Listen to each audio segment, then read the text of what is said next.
What's up, my who that's? Happy Monday to y'all. I got some really good news, and I got some not necessarily bad news. I got some goddamn news. Let's start off with the goddamn news first. Who that's? DeMario Davis is officially a New York Jet today. 37 years old. He came 2017 and turned this defense around. I'm so happy for everything that DeMario has done for the community of New Orleans. Down even in the locker room, on the field. He's revitalized. He's not revitalized. The second half of his career has been his best stretch of his career ever since he come down to New Orleans, man. 2 Pro Bowls here, an All-Pro. 37, still playing at a high level. What he had, 143 tackles last season, and he goes down there to New York to help them, and be a good mentor for Aaron Glenn defense. But we would love to thank you, DeMario, man, and this leaves room for the Danny Stutzman, Pete Werner. Pete Werner has been up and down. He's a every other year guy, and I mean that, guys. Rookie year, have a great year. Sophomore year, took a step back. Third year, great year. Fourth year, last season, he's iffy in pass coverage against running backs. Missing tackles here and there. But for the most part, Pete has been decent. But this season will show who wants it out of Danny Stutzman and Pete Werner. And if we go in the draft, everything is opening up for chess pieces now on what we're going to need in the draft or the rest of the free agency, guys. Will we go out there and go get a free agent linebacker, or go get a third round, fourth round linebacker? Who knows? But DeMario has been a godsend ever since coming to this defense. Still playing at a high level, and we kind of knew, with this contract, did we want to give him another contract? And he said it during the Super Bowl. He was going to weigh his options in this upcoming free agency. Do you really want to pay another contract to a 37-year-old? Because you're going to have to address the linebacking position eventually, if he was going to be here or not. So we get a head start, and looking forward to see if we're going to continue to keep developing Pete Werner and Daddy Stutzman, or go look for linebackers. So the New Orleans community would love to thank you and appreciate you, DeMario, for everything you've done for us. We wish you well up there in New York. Now, let's get on to the really good news, guys. Travis Etienne, 4-year deal, $52 million, $13 million a year. And it was rumors, he wanted to come. He has roots down in Louisiana. Grew up there. He talked about it. He wanted to come back home. He wanted to be close to home, and we signed him. It was rumors that's who we were looking for from the get-go once the offseason started, man. To me, guys, he's just another younger Alvin Kamara. He's another younger Alvin Kamara. That's who he was compared to coming up in the draft. Alvin Kamara, Dalvin Cook. That was his draft comparisons. A good dual threat. He's been good. He hasn't been great. He's been really good for Jacksonville. Has dealt with injuries here and there throughout his career, but he's been really good. Very good running back. Let's look at his numbers. So his rookie year, 1,000. He went over 1,100 yards, 5.1 yards per carry. So his 5.1 yards per carry his rookie year has been his best yards per carry season. He had 5 touchdowns. His sophomore campaign, he went over 1,000 yards, 3.8 yards per carry, 11 touchdowns. His third year, he dealt with an injury-riddled season. That was 558 yards, 3.7 yards per carry, 2 touchdowns. And this past season, he started off really hot. He finished with 1,107 yards, 4.3 yards per carry, and 7 touchdowns. And he's always in the receiving game, has kind of been around the 30 catch, 40 catch, around that range. And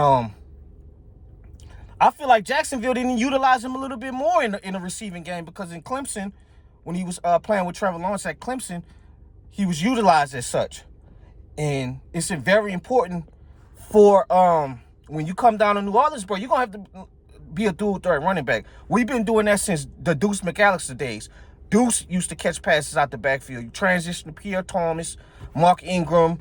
You have to be able to be a dual threat running back in our system. Reggie, Sproles, transition to AK, you know. And this is what you get with Etienne, you know. And there was questions with his vision and you know, being able to break tackles at a consistent level.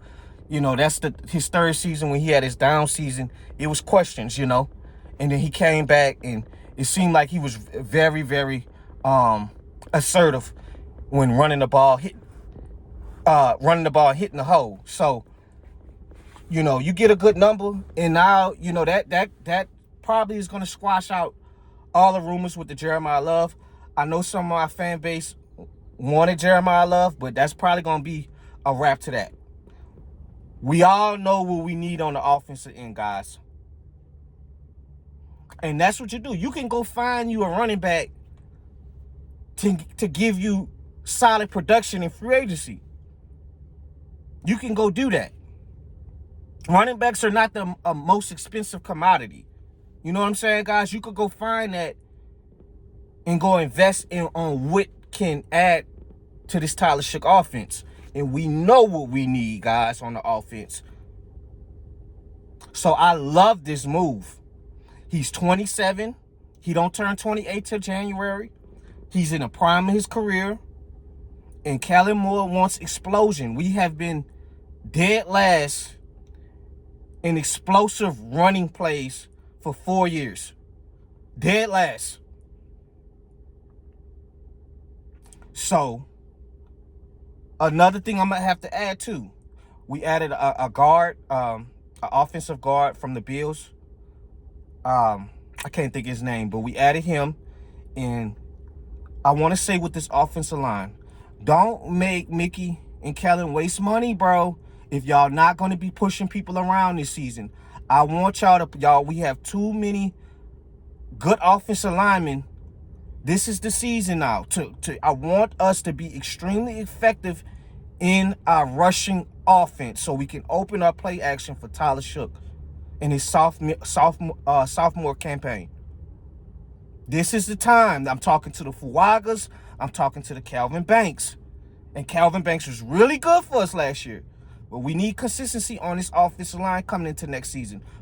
If we're going to pay this guy $52 million. If we're going to be paying for that. So, I'm excited, guys. This is really good news for us, man. And we kind of knew, you know, if you paid attention to Jacksonville, they had this young guy, Tootin, the backup running back that was pushing Etienne. Pushing him every day. So, he's probably going to move up in the depth chart. You give us Etienne, now we can make some noise. This pieces is slowly coming together now. You see what I'm saying? So, that tells me that we're probably going to end up drafting what we need on the offensive end. And I came out last week, talked about Alante. We're going to have to figure that position out as well. Because Alante's probably gone, guys. He's probably going to be gone. He'll be going on to a new team. And we still have a few holes here and there that we need to fix. But to be day one already in the free agents market already, man, I like what I'm seeing from Mickey and Kellen. There's a lot of optimism in this running game this season. I'm telling you, if you looked at the last two teams, guys, from the Seahawks to the Eagles, they had a very, very effective running game, especially the Eagles. You cannot allow your quarterback to throw the ball 40, 50 fucking times and with no lack of running game. Your sophomore rising star. You have to have a productive running game. And we're going to see what's going to go with Alvin Kamara. I know he reconstructed his contract, so we're going to see how they're going to work these two running backs in the system, or I don't know what they're going to do with Kamara just yet. So we'll see what happens. Y'all have a great rest of your Monday. We're going to see what else Mickey got cooking up. But I'm very impressed to be day one already getting these contracts signed from these guys. So I'll see y'all later, man. I'm out.